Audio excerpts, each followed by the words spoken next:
Welcome students. Today we will start new chapter number 17. Our chapter number 17 is skeleton, joints and muscles. तो previous classes में हमने अपने body के human body के different organs के बारे में डिस्कस किए थे। वो ऑर्गन की कोऑर्डिनेशन एंड कंट्रोल की प्रोसेस कैसे होती है उसके बारे में डिस्कस किए थे। आज की क्लास में हम डिस्कस करेंगे कि स्केलेटन, जॉइंट्स एंड मसल्स क्या होते हैं और वो हमारी बॉडी के को किस तरीके से हेल्प करते हैं, उनकी जो रोल होती है वो हमारी बॉडी में कैसे होती है। तो our first topic is skeleton. तो the frame of our body is made of bones and known as the skeleton. तो हमारी जो बॉडी है उसकी फ्रेम किससे बनी होती है? बोन से बनी होती है और इसको कलेक्टेड फॉर्म में या फिर ये जो स्ट्रक्चर बना होता है उसको हम बोलते हैं इस स्केलेटन। ये जो डायग्राम में दिखाई दे रहा है इसको बोलते हैं skeleton. Figure 17.1 Imagine what would have happened in our body did not have a skeleton. Imagine करिए कि जो हमारी बॉडी है अगर वहाँ उसमें बोन्स नहीं होती है ना, अगर वो स्केलेटन नहीं होता तो हमारी बॉडी कैसे होती? क्या हम इसको इमेजिन कर सकते हैं हमारी बॉडी को बिना स्केलेटन के? ठीक है, तो नो है ना, आंसर होगा नो, नहीं कर सकते। Bones of our body help it in its movement, maintain its shape and protect the soft organs such as brain, heart and lungs from injury. तो हमारी जो बोन्स होती है वो क्या हम किस चीज़ में हेल्प करती है, उसके फंक्शंस क्या क्या होते हैं, उसके वर्क क्या क्या होते हैं। तो bones in our body help in its movement. तो हमारी बॉडी की जो बोन्स होती है वो क्या करती है? हेल्प करती है मूवमेंट करने के लिए, किसी भी तरीके से मूवमेंट करने के लिए, और हमारी बॉडी की शेप को मेंटेन करती है। जैसे कि यहाँ पे स्ट्रक्चर दिखाई दे रहा है तो ये हमारी बॉडी की शेप को मेंटेन करती है, ठीक है। And protect the soft organ such as brain, और हमारी जो बॉडी की सॉफ्ट ऑर्गन है लाइक ब्रेन हो गया, हार्ट हो गया एंड लंग्स हो गया, इन सबको इंजर होने से, है ना, इन सबको हार्मफुल होने से, मतलब इनको कुछ भी हार्मफुल इफेक्ट से बचाने का काम करती है। कौन काम करती है? बोन्स काम करती है ना, मतलब ये जो सॉफ्ट ऑर्गन है उनको प्रोटेक्ट करती है इंजर से, किसी भी तरीके के इंजरी से उनको कोई भी क्या ना हो, हार्मफुल इफेक्ट ना हो, इसके लिए हेल्प करती है कौन? बोन्स, ठीक है। हमारी बॉडी की जो बोन्स है वो let us now identify the various bones found in our body. तो हमारे बॉडी में डिफरेंट टाइप्स के बोन्स पाए जाते हैं, various types of bones in our body. A large picture of human skeleton has been given at the end of this book। तो आपके book में भी इस तरीके से यहाँ पे जो डायग्राम दिया है वैसे डायग्राम दिया होगा, इसके थ्रू हम यहाँ पे अपने पूरे बॉडी पार्ट्स को क्या कर सकते हैं, उनकी जो बॉडी पार्ट्स है उनको आइडेंटिफाई करने के लिए इस डायग्राम के थ्रू हम क्या कर सकते हैं, देख सकते हैं, ठीक है। तो by moving different parts of our body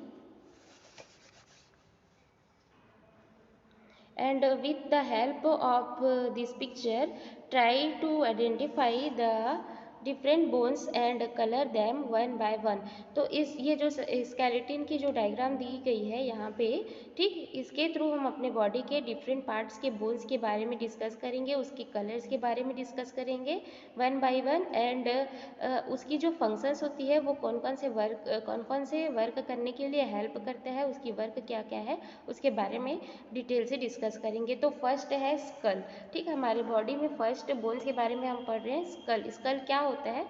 तो the skull is made of a number of bones which are attached to each other. The skull is hollow from the inside. The brain is protected in the cavity of the skull। तो हमारी body की जो school होती है ना, जिसको हम खोपड़ी बोलते हैं हिंदी में, स्कल मीन्स खोपड़ी, ठीक। तो हमारी जो बॉडी की स्कल होती है वे मतलब नंबर ऑफ बोन से बनी होती है, बहुत सारे हड्डियों से मिलकर बनी होती है, जो क्या करते हैं, एक दूसरे से अटैच होते हैं ना, अटैच टू ईच अदर, मतलब आपस में एक दूसरे से अटैच होते हैं। The skull is hollow from the inside. जो स्कल होती है वो अंदर से क्या होती है? खाली होती है, हॉलो होती है। The brain is protected in the cavity of the skull. तो हमारी जो ब्रेन होती है, जो यहाँ पे हम ऊपर वाले सेक्शंस में डिस्कस किए हैं कि जो बोन्स होती है वो क्या करती है, सॉफ्ट ऑर्गन्स मीन्स ब्रेन को प्रोटेक्ट करने के लिए हेल्प करती है। तो वही है, स्कल के अंदर ब्रेन होता है और स्कल हमारी ब्रेन को क्या करती है, प्रोटेक्ट करती है, उसको सेफ रखती है। ठीक है, यहाँ पे ये वाला जो डायग्राम है वही है स्कल का जो डायग्राम है, और ये अंदर से हॉलो होती है। ठीक है, activity number 1, move your lower jaw, do the bones of the upper jaw also move in a similar way, feel the bones of your skull, nose, ear, forehead and jaw by touching them. देखो activity के through हम इसको clear कर सकते हैं कि देखो हमारा जो फर्स्ट जॉ होता है जिसको जबड़ा बोलते हैं ना, हम जो मुंह खोलते हैं तो ऊपर वाला जो रहता है उसको बोलते हैं अपर जॉ। तो उसको मुंह करके देखो, उसको हिला के देखो, देन उसके बाद जो नीचे वाला जॉ है उसको हिला के देखेंगे। तो उसके बाद हम अपने नोज़, ईयर, फोरहेड ये सब को टच करके देखेंगे कि वहाँ पे भी कुछ चेंजेस होती है कि नहीं। तो यस, चेंजेस तो होगी, है ना। तो इस तरीके से हम बोल सकते हैं कि जो हमारी जॉ होती है, दोनों जॉ होती है वो जो हमारी स्कल होती है उससे कनेक्टेड होती है। ठीक है, then next topic 17.1.2 backbone vertebral column. तो प्रीवियस सेक्शंस में हम एक बार डिस्कस कर चुके हैं कि बैकबोन क्या होती है, वर्टिब्रल कॉलम क्या होती है। आज के सेक्शंस में और डिस्कस करते हैं डिटेल से कि हमारी जो बैकबोन होती है वर्टिब्रल कॉलम किसको बोलते हैं। तो इसको एक्टिविटी के थ्रू क्लियरिफाई करते हैं। Activity 2 is ask your friend to stand, then bend forward and try to touch the ground with both hands. Press a finger just behind he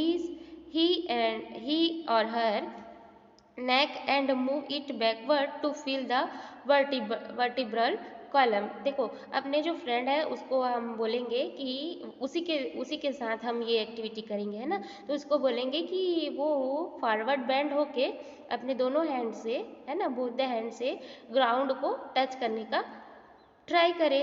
and जब वो इस तरीके से उसमें आ जाएगा पोज में, तो हम क्या करेंगे, अपने फिंगर से उसकी जो बैक साइड है उसको प्रेस करके देखेंगे, है ना। Press a finger just behind his and her neck and move it backward to feel the vertebral column. तो जब प्रेस कर देंगे, जब कोई भी ऐसा फॉरवर्ड बैंड हुआ रहता है, तो जब हम फिंगर से उसके जो बैक होता है उसको अगर टच करते हैं तो हमको जो बोन्स टच होता है उसको बोलते हैं वर्टिब्रल कॉलम। ठीक है, in man the backbone in made of number of small ring like bones, each of this ring is called a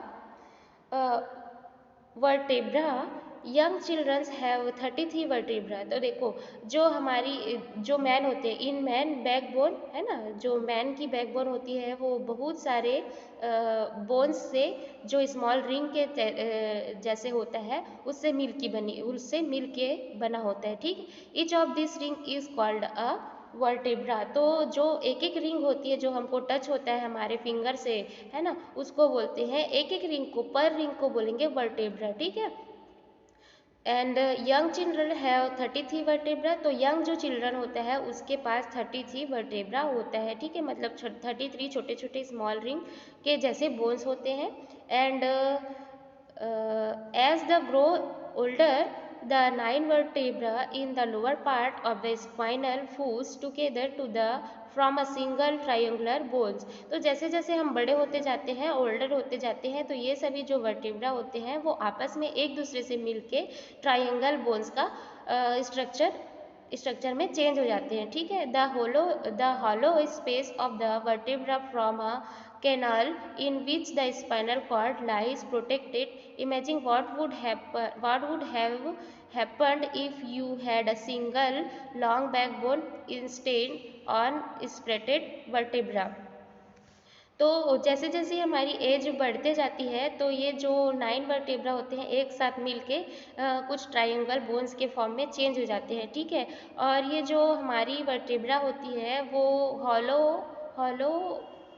hollow होती है, मतलब खाली होती है। ठीक है, इसके अंदर जो हमारी स्पाइनल होती है, प्रीवियस सेक्शन में हम पढ़ चुके हैं कि स्पाइनल कहाँ पे होती है, तो हमारे वर्टेब्रा के अंदर पे होती है ना। तो वर्टेब्रा जो बोन्स होती है वो हमारे स्पाइनल को क्या करती है, प्रोटेक्ट करती है। स्पाइनल कॉर्ड जो भी होती है वो भी एक सॉफ्ट ऑर्गन है, तो प्रीवियस सेक्शन में हमने पहले ही डिस्कस कर चुके हैं कि सॉफ्ट ऑर्गन्स को सभी बोन्स क्या करते हैं, प्रोटेक्ट करते हैं। तो जो स्पाइनल कॉर्ड होती है वो वर्टेब्रा के अंदर होती है और उसको क्या करती है, प्रोटेक्ट करती है।